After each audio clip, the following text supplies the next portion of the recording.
The Last Leaf. In a small part of the city west of Washington Square, the streets have gone wild. They turn in different directions. They're broken into small pieces called places. One street goes across itself 1 or 2 times.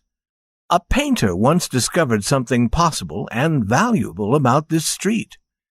Suppose a painter had some painting materials for which he had not paid. Suppose he had no money. Suppose a man came to get the money.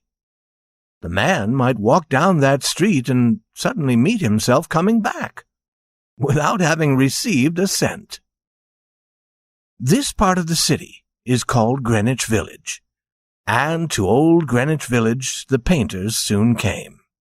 Here they found rooms they like, with good light, and at low cost. Sue and Johnsy lived at the top of a building with 3 floors.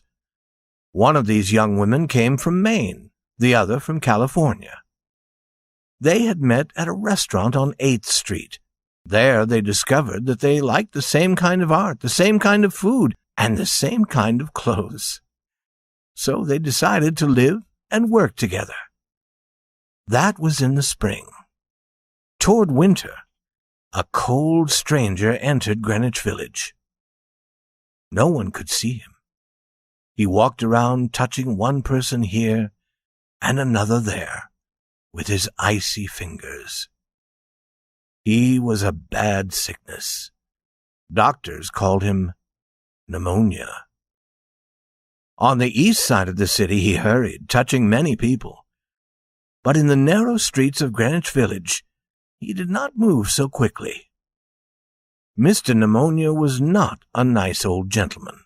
A nice old gentleman would not hurt a weak little woman from California. But Mr. Pneumonia touched Johnsy with his cold fingers. She lay on her bed almost without moving, and she looked through the window at the wall of the house next to hers. One morning the busy doctor spoke to Sue alone in the hall where Johnsy could not hear. "She has a very small chance," he said. "She has a chance if she wants to live. If people don't want to live, I can't do much for them. Your little lady has decided that she is not going to get well. Is there something that is troubling her?" "She always wanted to go to Italy and paint a picture of the Bay of Naples," said Sue. "Paint? Not paint. Is there anything worth being troubled about? A man." "A man?" said Sue. "Is a man worth—" "No, doctor, there is not a man." "It is weakness," said the doctor. "I will do all I know how to do. But when a sick person begins to feel that he's going to die, half my work is useless. Talk to her about new winter clothes. If she were interested in the future, her chances would be better." After the doctor had gone, Sue went into the workroom to cry. Then she walked into Johnsy's room. She carried some of her painting materials, and she was singing. Johnsy lay there very thin and very quiet. Her face was turned toward the window. Sue stopped singing, thinking that Johnsy was asleep. Sue began to work. As she worked, she heard a low sound again and again. She went quickly to the bedside. Johnsy's eyes were open wide. She was looking out the window and counting back. 12, she said, and a little later, 11, and then 10, and 9, and then 8, and 7, almost together. Sue looked out the window. What was there to count?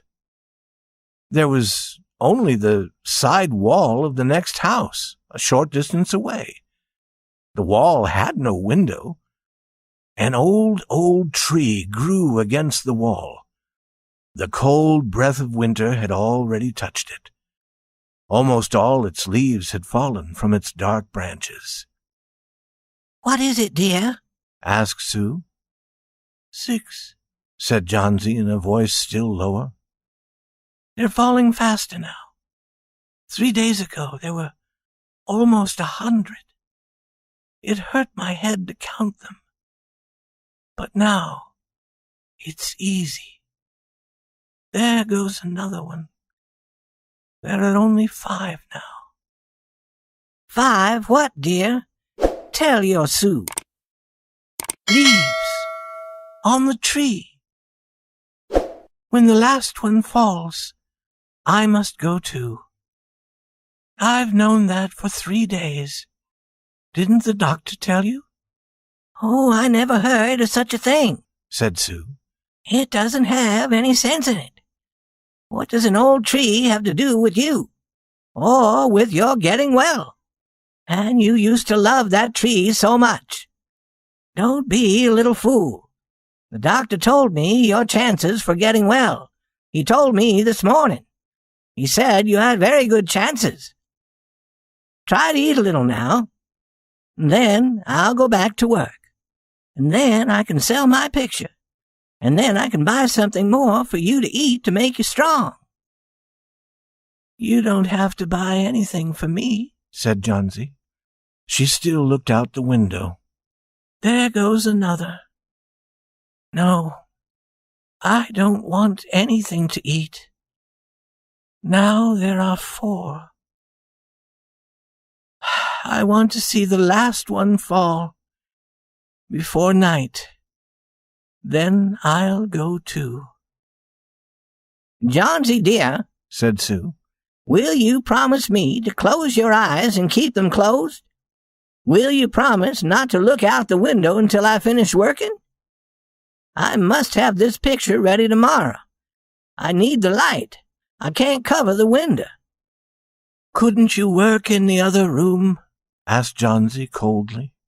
"I'd rather be here by you," said Sue. "And I don't want you to look at those leaves."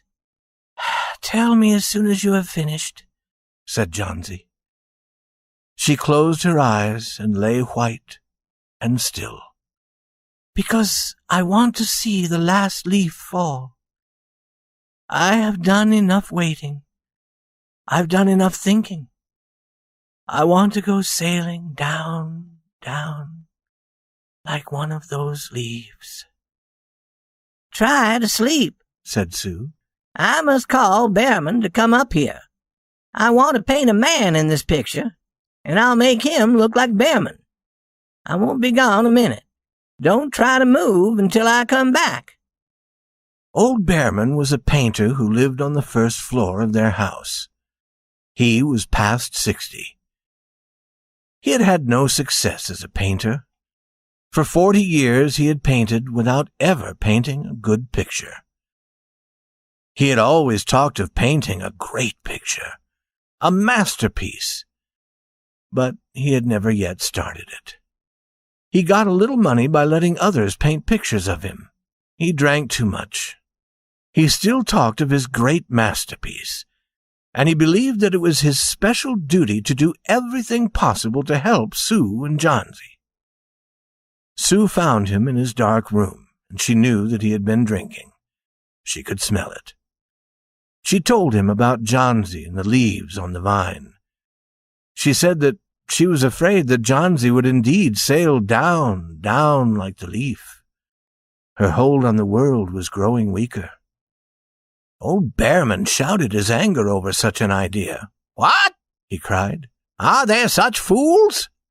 Do people die because leaves drop off a tree? I have not heard of such a thing. No, I will not come up and sit while you make a picture of me. Why do you allow her to think such a thing? That poor little Johnsy." "She is very sick and weak," said Sue. "The sickness has put these strange ideas into her mind. Mr. Behrman, if you won't come, you won't. But I don't think you're very nice." "This is like a woman," shouted Behrman.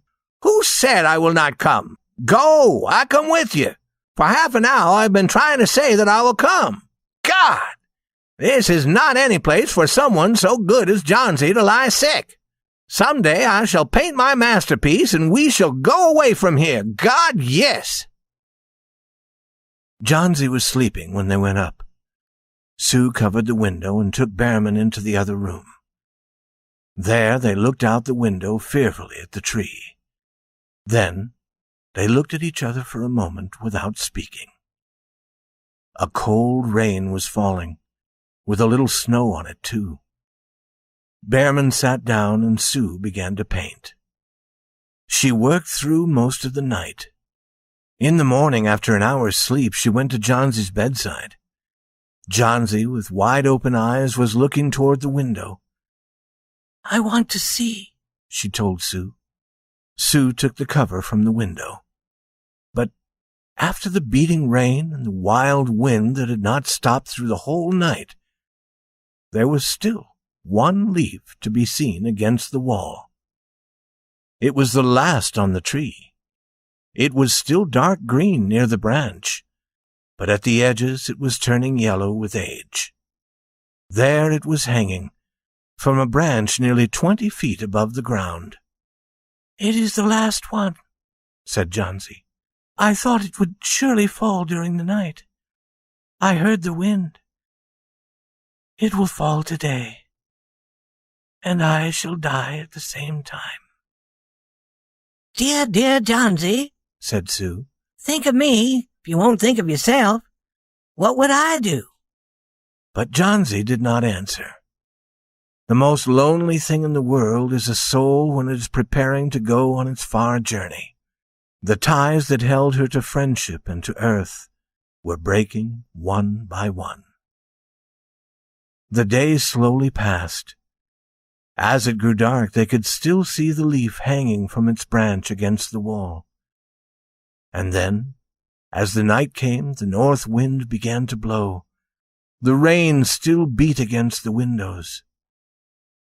When it was light enough the next morning, Johnsy again commanded that she be allowed to see.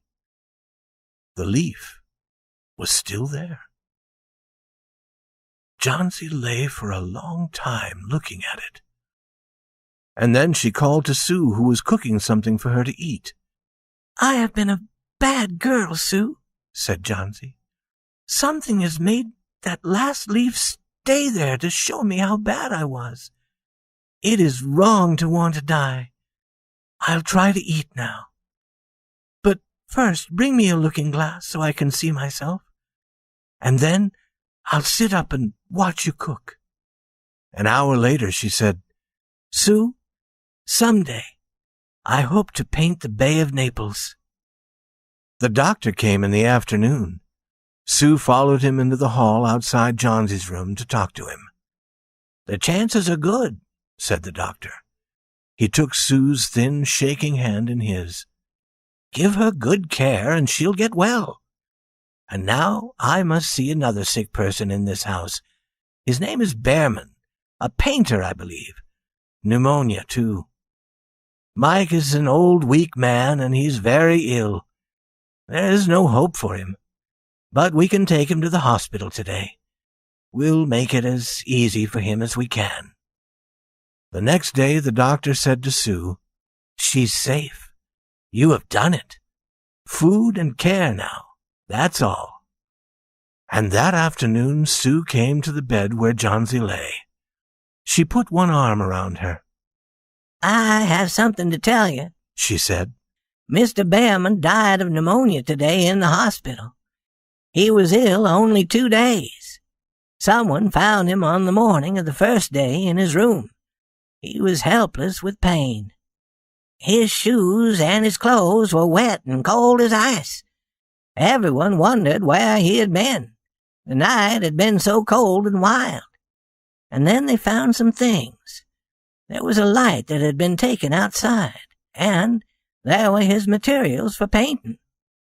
There was paint, green paint and yellow paint, and look out the window, dear, at the last leaf on the wall. Didn't you ever wonder why it never moved when the wind was blowing? Oh, my dear, it is Behrman's great masterpiece. He painted it there the night that the last leaf fell.